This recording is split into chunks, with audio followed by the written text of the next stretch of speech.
All right, so in the previous tutorial showed you how to set up MetaMask to work on the GoChain network and bring over Ethereum from the Ethereum mainnet to the GoChain mainnet in the form of Go20 tokens. In this one, we'll show you how to make your first trade. Now, quick disclosure, remember DeFi, do use DeFi at your own risk. Anything here is not financial advice. Now, I have my MetaMask open. In the previous tutorial, we brought over 0.1 Ethereum to the GoChain network, and then I also got a little bit of Go from chainswap.org as a token of gratitude for bringing your Ethereum over. I'm not sure how long that will last, but if, for instance, you did not get a little bit of Go when you brought over via ChainSwap in the future, you'll just need to send Go to this Go address in your MetaMask, or maybe you already have some in there. Our help center, help.goswap.exchange, there is a area where you can go and find Go on popular exchanges like Binance, things like that. But since we have some Go to get started here, in GoSwap, there's it's pretty simple UI. You have two main options to choose from here. You have swap and then pool. So we're going to stick with swap for this tutorial. So I do have a little bit of Go, but I want to save and hold on to that, use that as gas. And I'm going to go ahead and get some more Go, I think, with my Ethereum that I brought over. So I'm going to switch over to Ethereum. We can see I got 0.1. Then I'm going to select the token I want to swap to, and I will select Go.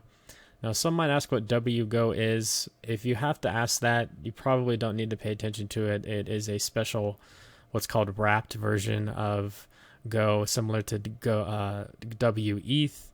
It's basically an ERC20 version of the native asset. So there's WETH on Ethereum that allows more functionality than the native asset. So just stick with regular Go for now.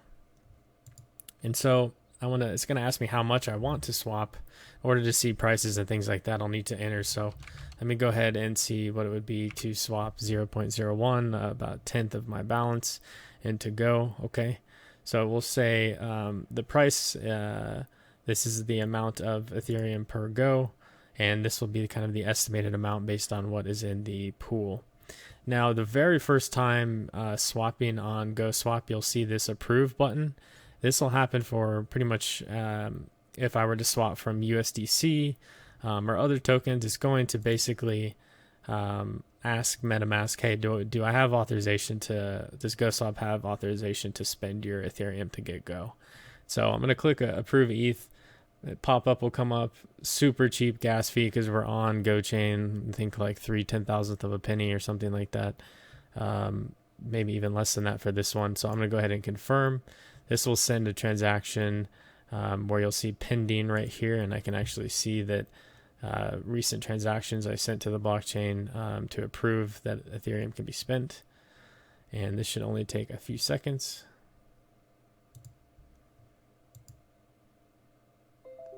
All right, so we are approved, and now I can go ahead and go straight to swap. This approved will actually go away in the future, so if I refresh and I put back in Ethereum to Go, once in a while you might get a pop-up that says something down here. This just the UI is trying to catch up to the chain, so sometimes you have to give it a second. And we can see it just says swap now, so I don't have to approve ETH anymore with this wallet. So we're going to go ahead and swap 0.01 ETH for this amount of Go for this price. And it'll tell me the minimum amount I'll receive, the impact on the price. That's actually something we should show you real quick. I'm going to X out of that. So let's say I had a ton of Ethereum. I wanted to trade 10 Ethereum for 300,000 Go. You can see the price impact is 10%, meaning that there's not enough liquidity staked in this particular pool to execute all of this for the spot price. So it's going to slip a little bit, and basically going to cost you a lot more than it would be if you were to just buy a small amount where I have a super low price impact. So let's go ahead and swap here and get some more Go. And hit confirm swap, and MetaMask will pop up. And no need to select the different gas fees here like on Ethereum. There are no gas wars on the GoChain network. GoChain can take around 100x the amount of transaction as Ethereum. And even if GoChain was maxed out at its 1,300 transactions per second, it still would be tiny gas fees. So for all intents and purposes, no need to change the gas here. Again, this is like 3/10,000th of a penny. So I'm going to go ahead and hit confirm. And transaction submitted. I can see in the pending up here that one's pending, and I can even click to view on the GoChain Explorer. And in fact, it already went through. So if I go back, then I should see that my balance of Go will update if the UI catches up to the chain, or I can pull up my MetaMask. All right, there it is. So now I have that Go that I traded, and so my balance is reduced on ETH, and I have the Go that I swapped for. All right, so that is some basics on how to swap. And I could swap right back with and take that Go, and I could swap right back into Ethereum.